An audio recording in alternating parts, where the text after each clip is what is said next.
Businesses that are founded by young entrepreneurs make a much bigger impact when they succeed and leave a lighter mark when they fail. So they tend to be more boundary-pushing big ideas than ideas founded by older entrepreneurs. Now, let me just make one thing super clear, is that I don't believe in ghettoizing young people, and I don't think we should hand over the keys to young people, although at 14 I was pretty ready to take over.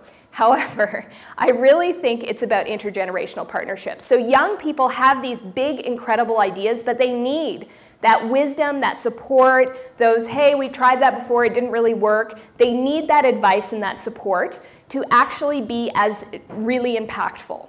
So this is not about handing over the keys to young people. This is about bringing young people into the room and ensuring that they're a part of the dialogue and a part of the conversation.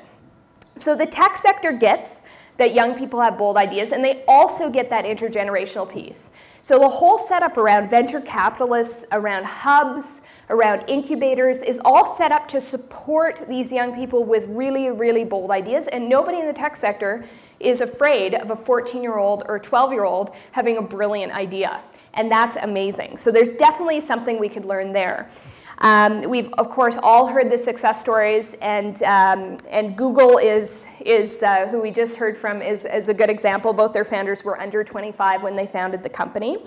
But it seems to be easier for us to value young people for something like technology, which as we get older, and I'm like a really late adapter, so I totally feel this. It's like, oh, I don't understand how that works.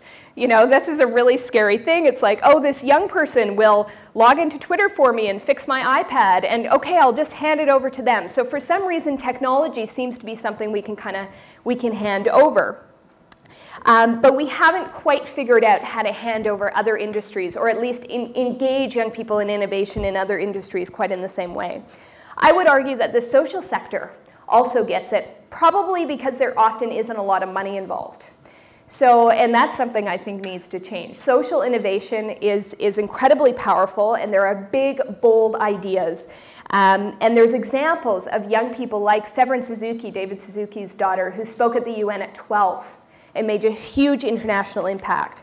There's examples of young women who in Ontario were encouraging gender studies to be included in high schools. And 8 years of working to make sure that policy change happened, they were successful. So sometimes we see examples of where the social sector really allows those kind of big, bright ideas to translate.